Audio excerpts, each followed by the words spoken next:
My channel. এখানে baby corn রাখা আছে।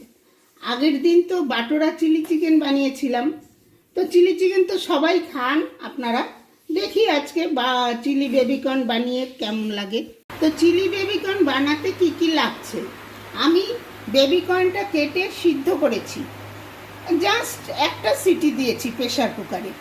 আচ্ছা, সাদা তেল, কর্নফ্লাওয়ার, চিনি, লবণ, কাশ্মীরি লঙ্কা কেটে রেখেছি, কাঁচা লঙ্কা, টমেটো, গাজর, ক্যাপসিকাম, পেঁয়াজ, রসুন। যারা নিরামিষ খান পেঁয়াজ রসুনটা দেবেন না। আর লাগবে vinegar, tomato sauce, soya sauce. তাহলে এখন শুরু করি চিলি বেবিকর্ন বানানো। এখন বেবিকর্নটা মাখছি, একটু কর্নফ্লাওয়ারে মেখে নিচ্ছি। অল্প আন্দাজ মতো লবণ দেব, আর কিছু দেব না।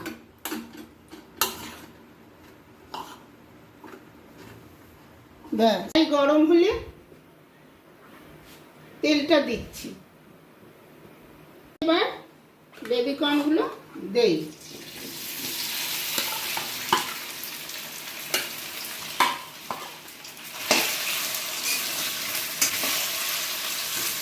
বেবিকর্নগুলো ভাজা হোক, তারপরে দেখাচ্ছি। বেবিকর্নগুলো দেখুন মোটামুটি লাল লাল হয়ে গেছে। এবার প্রথমে দেব আমি, হাত দিয়ে দিলাম গাজর। গাজরটা একটু হবে, তারপরে দেব রসুন। এই গাজর আর রসুনটা হতে থাকুক, তারপরে আবার দেখাচ্ছি। এটা একটু হোক। এবার এক এক করে সব দিয়ে দিচ্ছি। কাঁচা লঙ্কা দিলাম, টমেটো, ক্যাপসিকাম, পেঁয়াজ, এগুলো দিয়ে নাড়াচাড়া করতে হবে।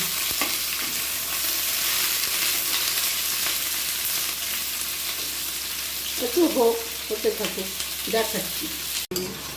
ভাজা হয়ে গেছে, গাজর ভাজা, এগুলো ভাজা হয়ে গেছে। এবার টমেটো সস এগুলো দেব। এই জল দিলাম, একটু জল দিয়ে কর্নফ্লাওয়ারটা দিয়ে দিলাম, বাদ বাকি কর্নফ্লাওয়ারটা দিয়ে দিলাম। এর মধ্যে ভিনেগার,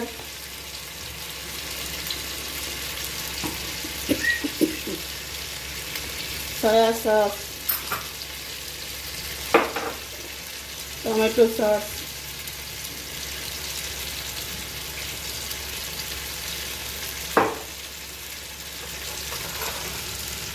একটু লবণ, চিনি, কাশ্মীরি লঙ্কার গুঁড়ো, সব একসাথে গুলে নিলাম।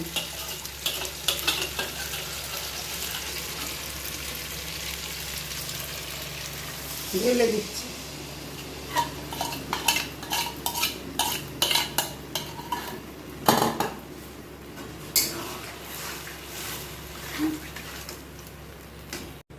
এবার হয়ে গেল চিলি বেবিকর্ন। এটা রুটি, পরোটা, যে কোনো কিছুর সাথে খেতে পারবেন। না, চিলি বেবিকর্ন কমপ্লিট।